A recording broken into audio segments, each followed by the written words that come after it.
ইমান বেছি ৱেইট কৰাৰ পিছত ফাইনেলি এটা জু ৰোডৰ যোনটো ফ্লাইঅভাৰ সেইটো হ'বলগীয়া আছিলে বাই 28 জুলাই 2023 কিন্তু এতিয়া কোৱা গৈছে যে এই বছৰ দেৱালীলৈকে মানে কমপ্লিট নহয় এতিয়া চাগে তাতে বহুত মানুহ লোকেলখিনি অলপ বেয়া পাইছে পিছে আপুনিতো সিফালেদি অহা যোৱা কৰে তে আপোনাৰ কিবা দিগদাৰী হৈছে নেকি ব্ৰ দাদা ব্ৰ দাদা আহিলা কে একো দিগদাৰি চিগদাৰি হোৱা নাই চা চিধা কথা সেইফালে মোৰ চিনাকি আপি এটা থাকে তাইৰ নাম হয় বিয়া তাক ফোন কৰি কৈছো হাও তোৰ ঘৰত বিয়াখন পাতবা লাগছিল কিন্তু তই দেখোন কৈছা ফ্লাইঅভাৰটো বোলে জুলাই মাহলৈকে হৈ যাব সেইকাৰণে ভাবছি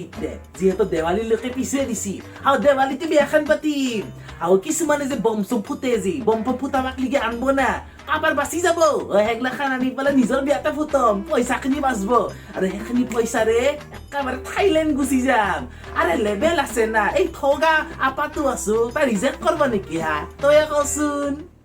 হৈছে ঠক হ'ব ৰাইনে তো নমস্কাৰ হৈছে না তই একলাখান বুজি নাপা একলাখান ব্ৰ দাদাৰ চাল হয় তই বুজি নাপা যা